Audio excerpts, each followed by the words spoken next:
Jennifer, Love it. let us talk about hosting game events. You have hosted more game events than most people have ever been to. So let's and Yeah. and I obviously host a weekly game and have for decades and decades. So let's get into it. Take it away. Yeah. One of the differences is I think that, Tom, you mostly host game nights, right? Correct. Exactly. Right. And that's a difference between game days. And I'm going to talk about the things about game days, and then you can talk about the things that matter for game nights. Are you talking about the yellow orb that rises in the sky and lights and lights the No, day? the disco ball. Oh, okay. Good. Okay. Got it. Sounds good. All right. So back in the day, well, in the really early days, there were just so few people who knew about these games. And then there were like a group of us who knew about these games. And so, me and I think it's okay to mention his name, Mark Johnson. Both of us worked at JPL. Both of us liked these games, knew about these games. And so Mark started SoCal Games Day at a bank, right? So no, it wasn't at a bank. It was at Petco, believe it or not. So we're all playing these games at Petco, and then it got bigger and bigger. And SoCal doesn't meet that often, so I decided I would create a game day as well at a bank. But this bank had a full meeting room, and it was free as long as you either lived or worked in La Cañada. And so one of the biggest things, I think, for a game day, particularly if you're advertising it to the public, this is maybe it's on Meetup, or Right. maybe you've got flyers at Strategic High. You need to have a variety of games, because almost every time a new person will show up wanting to play a game, and presenting them with 1830 is probably not the best move, right? Right. Right. Okay. No, 1822, obviously a much Right, superior yeah, game. really. So hand that to them, Yes, right. and they're good to go. So, you need to have a ticket to ride, maybe a Carcassonne, maybe, other gateway style games. Yes. The other thing is, I was lucky. I had my child, person who had to do what I said, to teach people, the new people, the games. Todd is a very good teacher. He is. He really is. Yeah, he actually taught a friend of mine Magic the Gathering at 5 years old. Wow. So I know. So he's been doing it for a long time. So at that time, he was a teenager. And so the new people would come in, and Todd would take them over, and they'd have their own table. They weren't mixed in with some of the more experienced players, so that we didn't have degenerate strategies, right? Right. So Todd would play with them. I thought that was really good. And like I said, you need a big collection, in my opinion, to do this properly. The other thing is, because again, mine is a day, you need to have snacks. And they need to do not have like Cheetos for snacks, please, because the residue gets everywhere. That's a big no-no. Be sure to evaluate what you're offering. Or even like oranges that people eat and the juice gets all over their hands. This is not good. Yeah. So, Absolutely. offer things like, I usually offer grapes, because those are nice and clean and you can eat them, and it's not a problem. And also offer some drinks, although, in this day, it's not as easy as it was back then. And, back then, everybody drank either water or some sort of soda. Now everybody drinks all of these different drinks. So I just would tell them, bring whatever it is that you want to drink. And I always have, like I said, reasonably healthy, maybe some crackers, cheese, stuff like that. I asked people to pay $5. I did not require the $5, but I asked them to. No, wait a minute. Yes. You told me that white people pay 20. Was that not true? Was that Only the white supremacist ones. okay? Good, good, good, good. Yeah, Right. yeah. I don't know how you knew, but yeah, I paid 20. Yeah, yeah, yeah. Yeah. You're from New Jersey? Not a very white supremacist. I mean, not. we, we're mostly mob centered. That's our situation. No, it was $5 to get in. It was $5 to get in, and for those $5, there were drinks, there were snacks, and you could play for 12 hours. It was crazy good deal. Yeah, exactly. Yep. Now the other thing, though, and that would always be mentioned in any advertisement that I did, a meetup or a flyer or whatever, you have to be polite and respectful. And I enforced that. There were a couple of people who were not polite and respectful. They would backseat drive the table. Look, Trey's apologized many times for that. Okay, when are you going to let him off the hook? All right, I don't understand why you got to be like that. Trey is very, we call it mansplaining, but it's really not only men explaining to women. It's men who feel like they have to tell everybody everything. Oh my God, this went to a very dark place very quickly. we're gonna back away from this. It's a bunch of nonsense. No, I remember playing a game, and most of the time, nicest people in the world, but there were a couple people that that just came from an older school of gaming, and just didn't have quite the social graces that the rest of us did. Right, and that's the whole thing. For me, growing up in the family, my mom had 8 sisters and brothers, and polite and respectful was demanded. Right? Yes. And that is what I expect. And I did. There were a couple of people who just couldn't do it.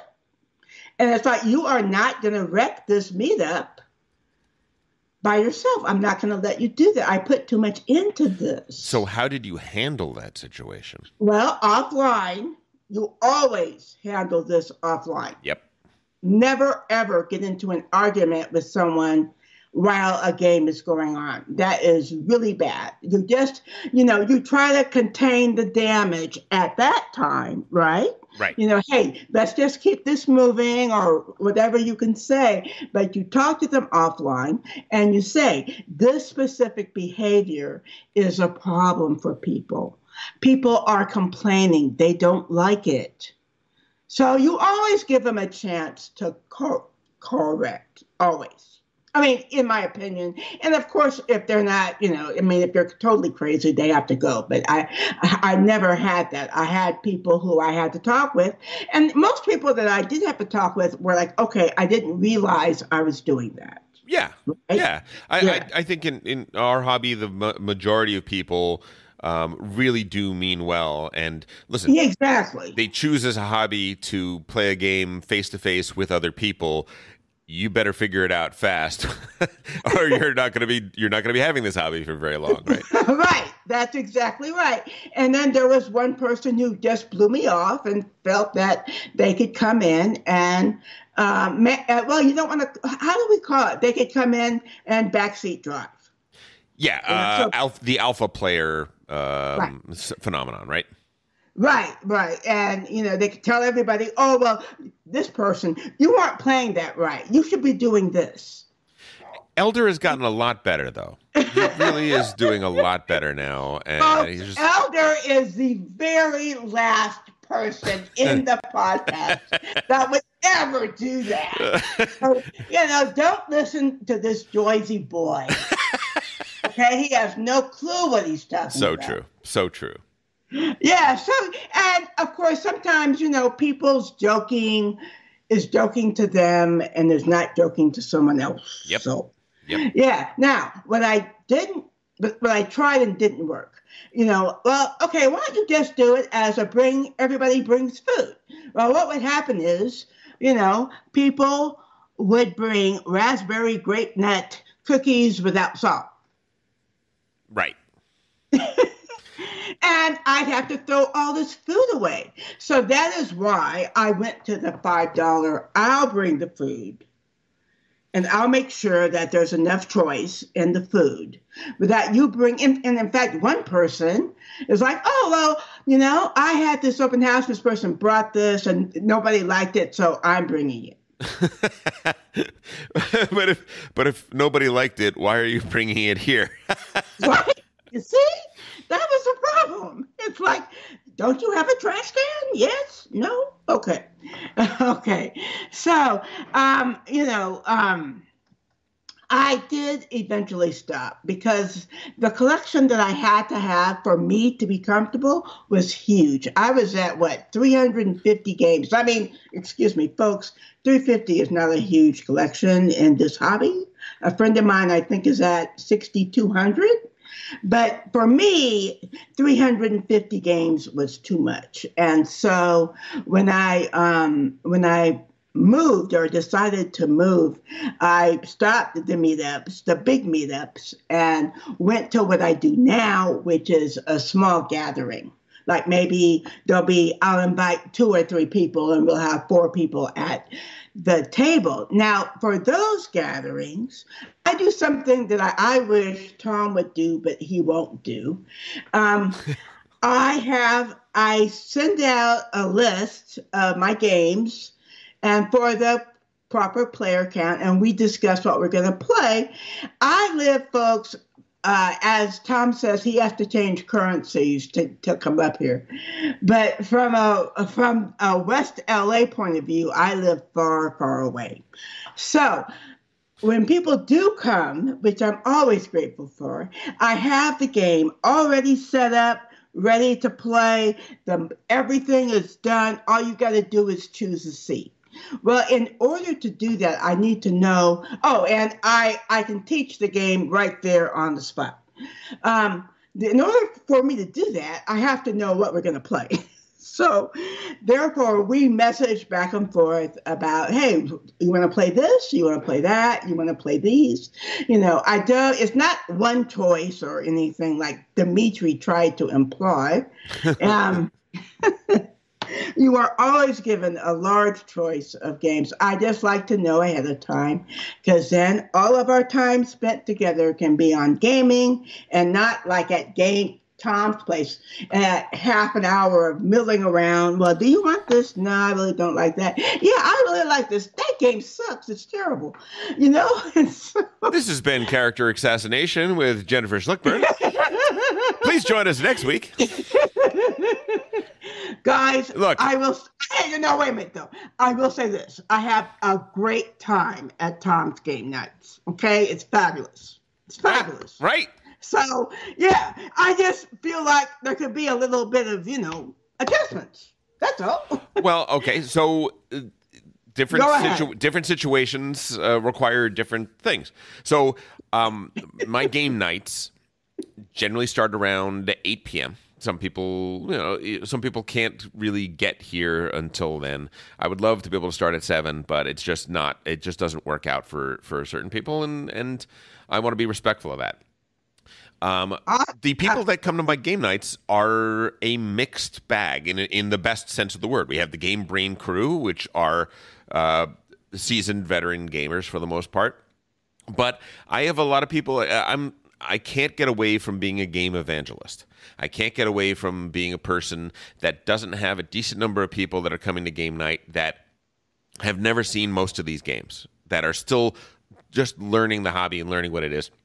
And there's always going to be a certain subset, 10%, 20% of the people coming on a game night are just beginning to explore the hobby.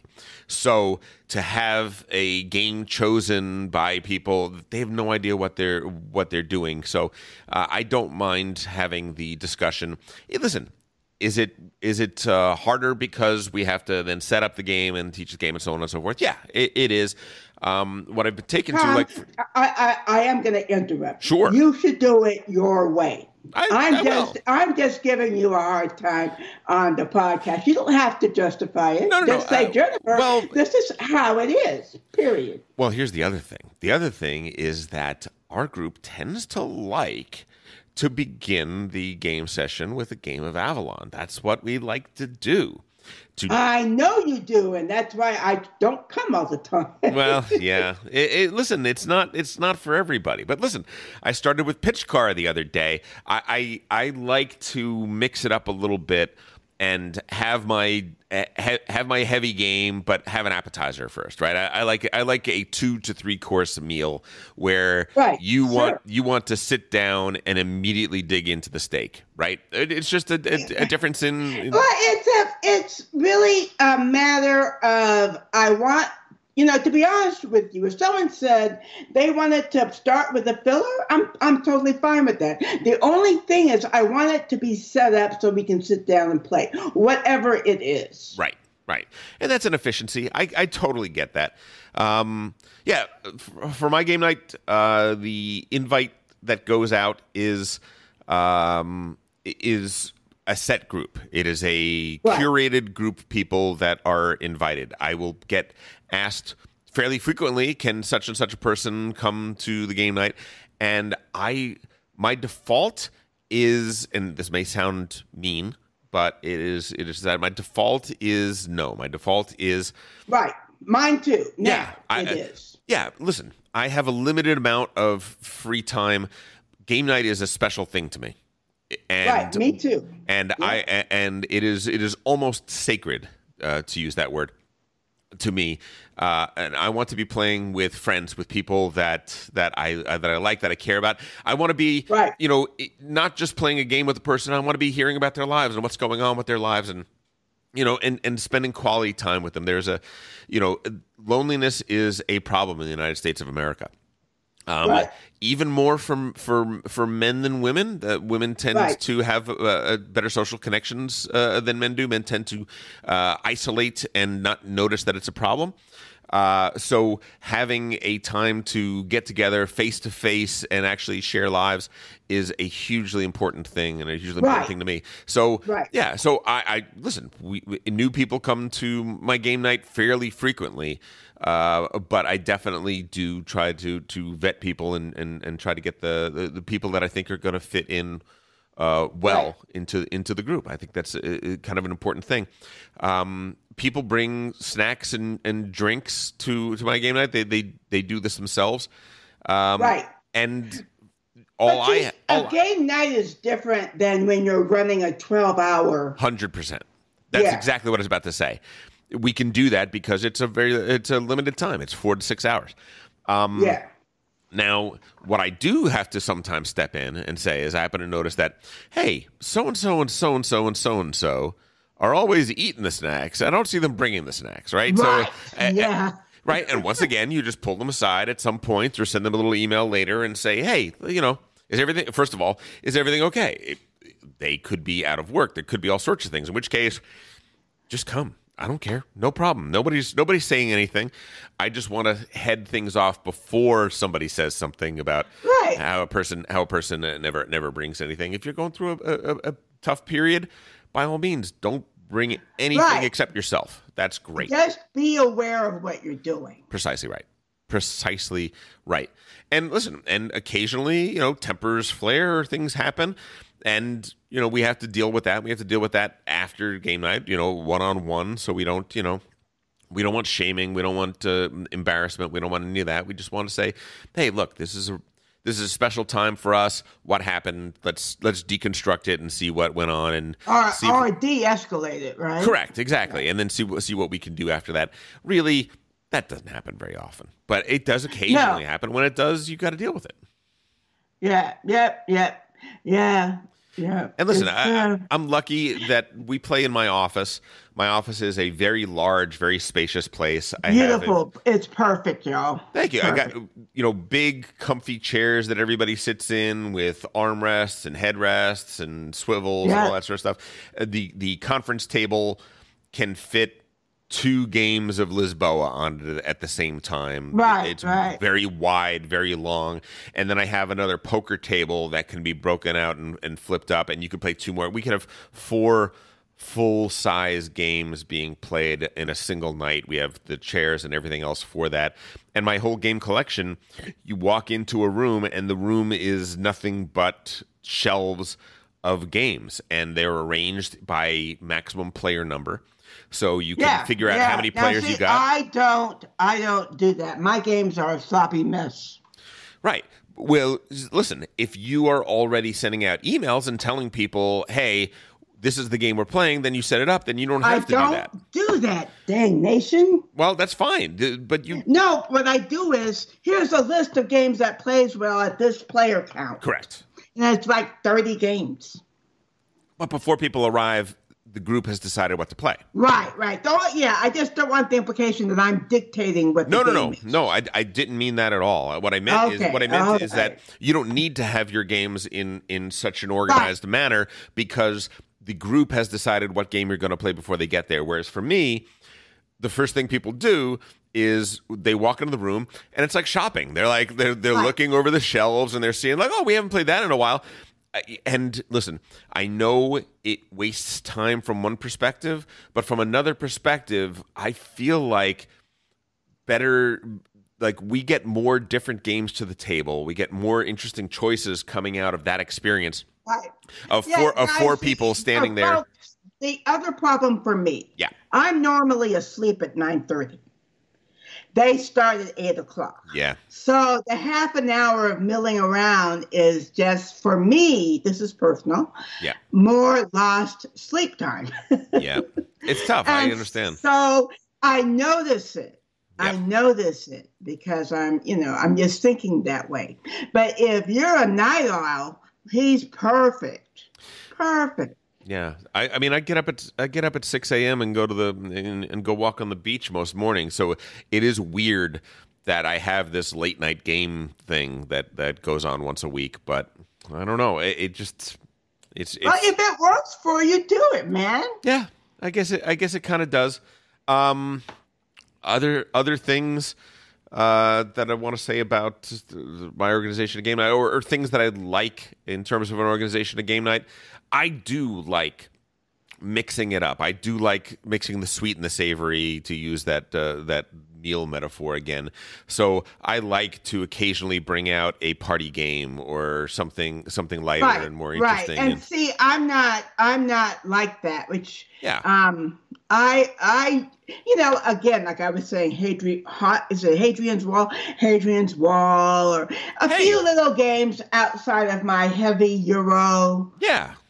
Thing, but I'm a heavy Euro player mostly. Well, and as am I, but with the caveat that I like other experiences as well. Listen. The main meal of our game night is always a fairly heavy Euro, right? Is it? I don't stay for the second game. Well, yeah, but what's the last two games you played here? I didn't play in your. I didn't come to your first. Yeah, because that's true. That's true. Yeah. The second one, it felt like you guys wanted to do Avalon, and I was in the way, so I left, and I didn't go last night. Well, so we switched it to say we will play Avalon at the end of the night. So we did. Oh, is that permanent? It may be. Yeah, when you're here, it may be. We want you to, when you are able to come to our game night, we want to accommodate you so we may play Avalon at the end of the evening. So okay, that's fine. Okay, that's fine. I'm good with that. I listen. There are certain people. Paul has been needing Avalon. his year of Avalon free living has damaged him. Right. So well, and again, no one person is more important.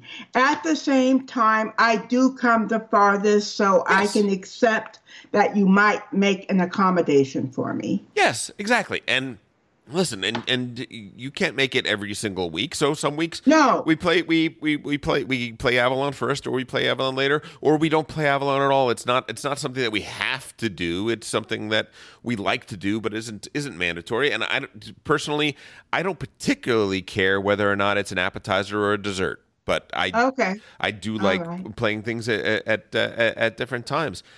Listen, this is all part of the negotiations of life. And whenever you're doing an activity together as a group, you're always trying to balance that. You're always trying to balance the needs of everybody involved. Right. And I like that. I don't mind the messiness of it. I think that's being human, and that's reading people and seeing what their needs are and seeing if you can't accommodate as many of these needs as possible. I just think that's being a human being.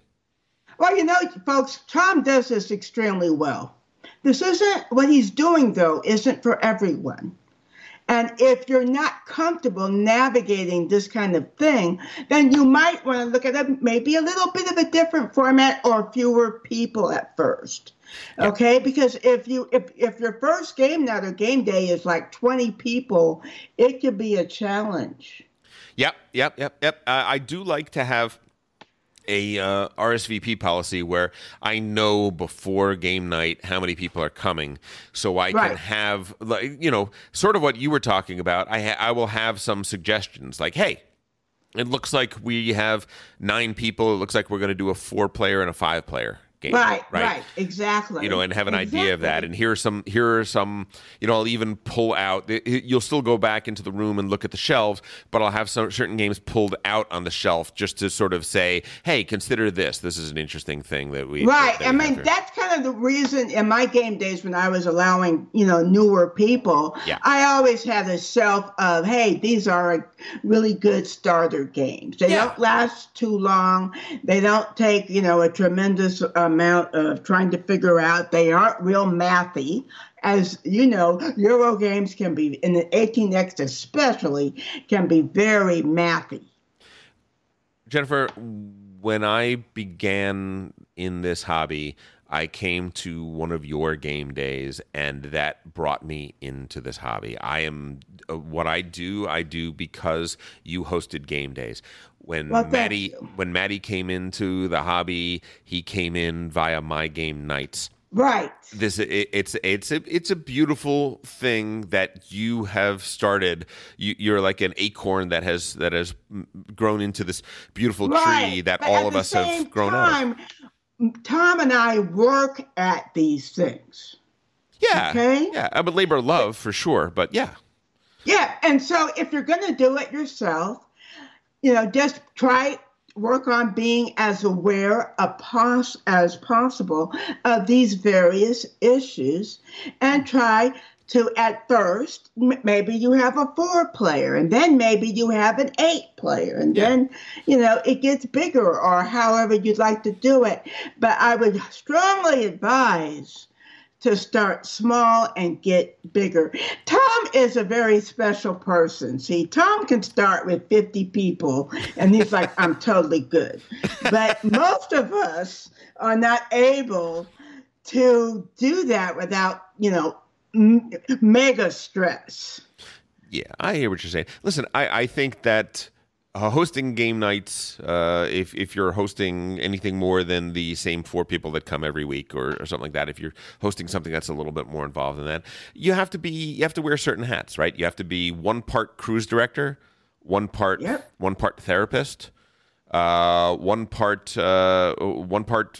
Army general, right, to making sure things are, moving along and doing what they need to do, and hopefully that leaves enough parts of you to just be a friend and a game player, right? Because that's really what it comes down to is getting things to such a place where things can go smoothly and you can enjoy yourself because right. I mean, you've found that sometimes where you had a game day where you didn't have a whole lot of fun. A lot of other people did, but you didn't. You've told me that. Right. Yeah, because you're putting out fires. Yes. And this is why, because people aren't being polite and respectful. Exactly. So that's the other side of this. If you're going to go to a game day, be your best self or the best self you can be. Of course, you bathe and brush your teeth. Yes. And you come in with a smile on your face, right? 100%. 100%. Yeah. Be the kind of player that you want to see sitting across the table from yourself. Right. Exactly. 100%.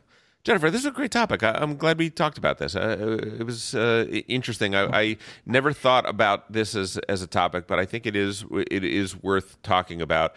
I do too, because as we come out of this pandemic, right? Yep. Then there could be way more people waiting for us out there, Tom. Absolutely. Absolutely. There's possibly a much larger population out there right now that are receptive to the idea of board gaming in person than have ever been. Right? Because we've been so isolated. People are thirsting for that kind of human contact. Right. Go out and make disciples of the world. Exactly, huh? A little bit. Hey, if you enjoyed that video, you very well might enjoy the other videos you now see being suggested to you on screen. Also, we'd greatly appreciate it if you could like, share, or subscribe to our Game Brain channel. Thanks so much.